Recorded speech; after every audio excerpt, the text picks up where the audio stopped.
Cabinet मंत्री बनने के बाद बाबूलाल खराड़ी यहाँ जिलों की नगरी उदयपुर में पहुंचे हैं। कोटड़ा वह आदिवासी इलाका है जहां पर कई बार सरकार को भी चुनौती मिलती थी, लेकिन अब की बार भारतीय जनता पार्टी ने सभी चुनौतियों को समाप्त करते हुए कोटड़ा से ही मंत्री बनाया है बाबूलाल जी खराड़ी को और कैबिनेट मंत्री का दर्जा दिया है। सभी और खुशी का माहौल है और आदिवासी अंचल में एक खुशी की लहर है। हमारे साथ में बाबूलाल जी खराड़ी हैं। आप बताएं कितनी खुशी हो रही है और क्या कार्यकर्ताओं को और यहाँ पर आदिवासी अंचल में मजबूती मिलेगी?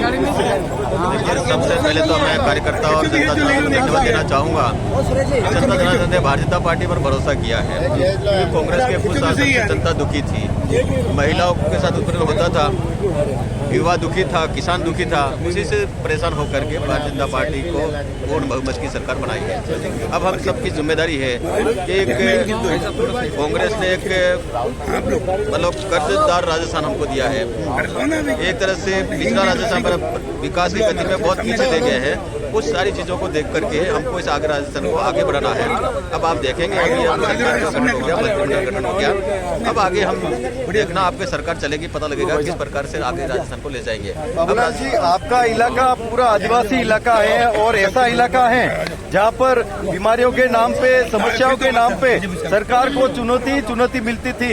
आप किस तरह से इस चुनौती का सामना करेंगे और वहाँ के लोगों को निजात दिलाएंगे? देखिए, आज भी आजादी के इतने वर्षों के बाद में ग्रामीण क्षेत्र में आज भी जितना विकास होना चाहिए वो नहीं हुआ।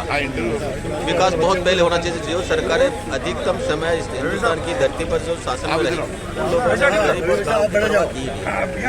अब हम लोगों की जिम्मेदारी है कि बिजली, पानी, सड़क और स्वास्थ्य, शिक्षा, इन सारी चीजों पर अब काम करने की आवश्यकता है। हम सब लोग चाहेंगे कि जहाँ पर जो आदिवासी का बच्चा पढ़ लिख करके आगे बढ़ता है, लेकिन वो सरकारी स्कूल में पढ़ता है, माहौल नहीं मिलता है शिक्षा का, इस कारण से वो आगे बढ़ नहीं पाता है।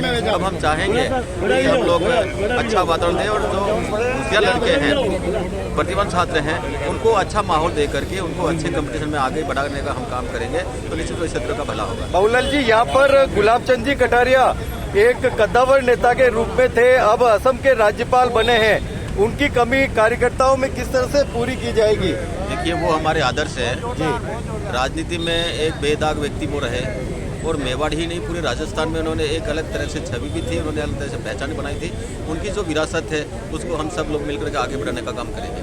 बाबूलाल जी ऐसे व्यक्ति हैं कि जो साधारण हैं, साधारण घर में रहते हैं, केलुपोस घर में रहते हैं और अब तक इतनी बार विधायक होने के बावजूद भी इनका जो साधारण रवैया है वो अभी भी कायम है और यही साधारण रवैया कार्यकर्ताओं को भी भारा है और पार्टी को भी भाया है।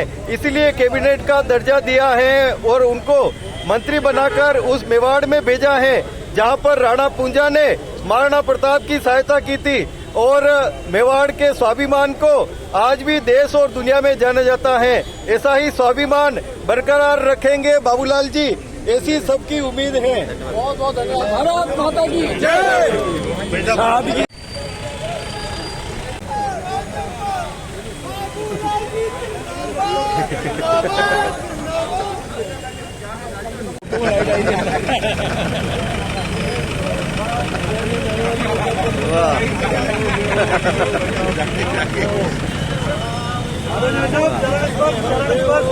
अरे आपको बाबूलाल जी वैसे में चैनल को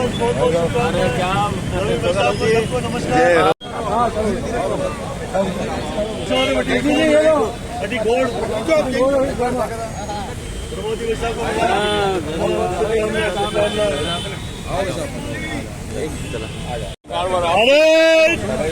भारत माता की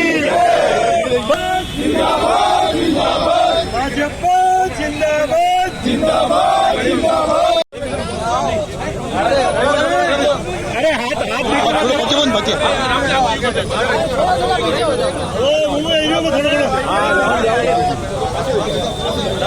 भारत माता की जिंदाबाद जिंदाबाद जिंदाबाद।